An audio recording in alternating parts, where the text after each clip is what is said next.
Hi, everybody. I'm Chris Metzler, one of the programmers here at SF DocFest. Um, it is, we love to kind of screen and share lots of just kind of interesting independent films from around the world. But it's always kind of neat when there's a little bit of serendipity when there's cool, interesting stories in our own backyard.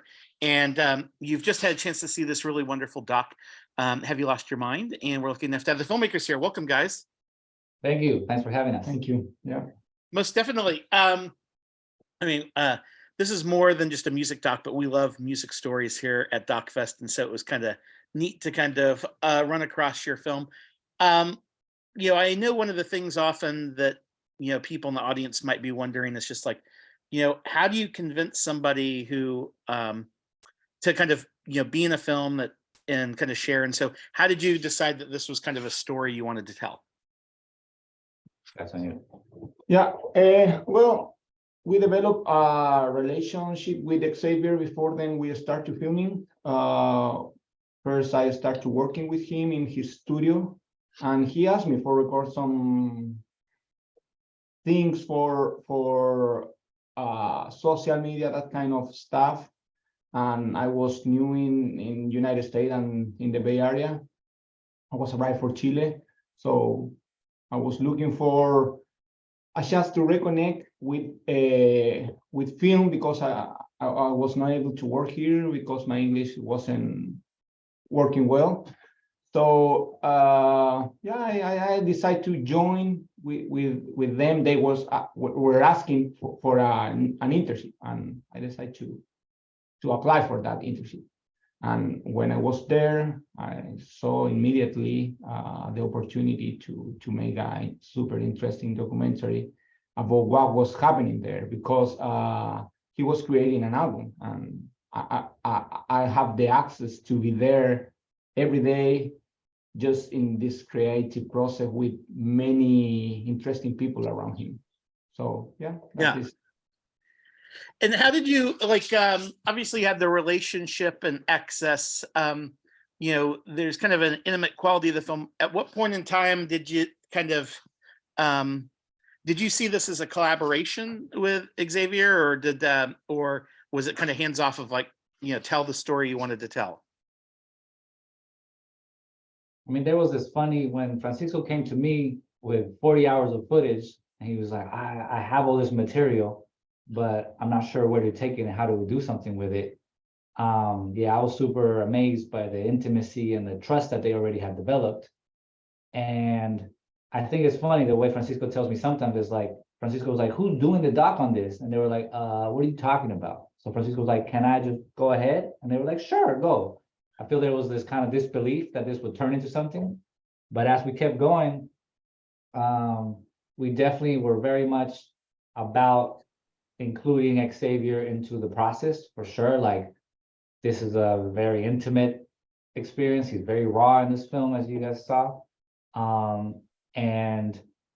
But he kind of let us do our thing, definitely. Like, he gave us notes that were very kind of almost artistic notes. Like, I was super shocked sometimes about his type of critical notes. Were like, I think the story's lagging here. It wasn't about like, I don't look good. It was like, this beat could be, pushed up or whatever. So he was super collaborative in that way, but we had total, freedom in terms of how we wanted to tell the story and where we wanted to take it. And that was super cool to have that trust from him, and vice versa. We definitely wanted to have because he led us into his family, his community, and so there was definitely a lot of conversations to make sure that this was healthy for everybody. Yeah. What do you think the biggest challenge in making the film was? COVID for everybody, right? We started fundraising and really diving in right before the pandemic hit, and so that delayed everything. It affected us too in terms of if you think of a distribution and everything, because it comes much later than the album comes out. Would have been great if the album that he's making and the film came out closer together. So that was a challenge for sure. And really, I think initially we had this fantasy of making a film that wasn't a biopic. And just because he steals the show and he's so damn interesting, it becomes a story of really his life. a lot. I think that's a big challenge. Yeah.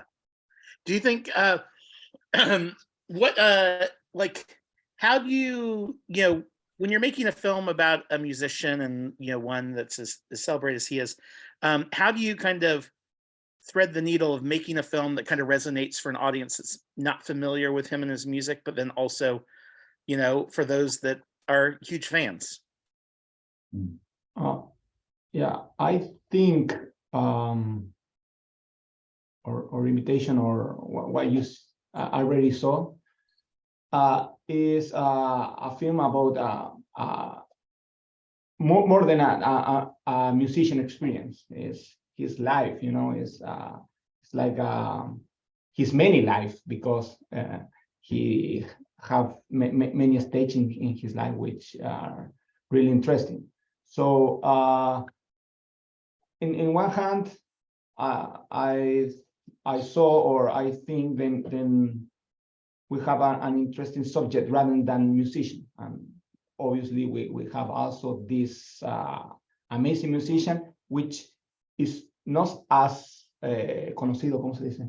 As known. As known as, so, or we hope then we can spread his art or his music more, with this documentary.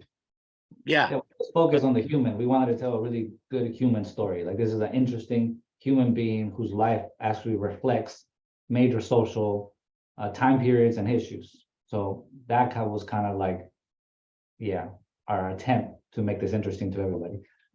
Yeah. Well, and so now that the film is wrapped and out there in the world, could you provide like a postscript, like what's happened since the making of the film, and what's he up to out in making music and out there in the world? He's touring. I mean, he is super funny. In the process of making this film, he decided to make a film himself, and he would go and film something, and he would come back to it, like, oh man, this is hard. Like, I get it. Like, what you guys are doing, that is hard. So he's made a film himself. It's more like a music video film. He made a new album already, and it has a video component to it. And he keeps creating. I mean, as you guys saw, Francisco filmed the making of a ton of songs that didn't make it into the album. So he has a huge list of songs he could keep making. So yeah, he keeps creating, and we, with the film, we're going to festivals and doing that, touring it around, and trying to figure out also how to find distribution in the landscape that's pretty difficult right now. So yeah, learning how to get this film out there. Yeah. Do you guys have another film that you're working on, or just letting the ideas percolate? We do. Yeah, some ideas. Yeah. We are still trying to showing more this film, but definitely we have some ideas for the next steps. Yeah, we both have narrative film inclinations. So I'm writing a screenplay right now. Francisco developing a bunch of other ideas. So yeah, just a few things. Well, very cool. Well, thanks again for sharing the film with us, and obviously excited to have you as part of the kind of bigger Bay Area film community. So we'll look forward to sharing this film live at the Roxy, and then also keeping us posted on your next filmic happenings. Sounds good. Thank you. Thank you. Thank you everyone for watching. Take care, guys.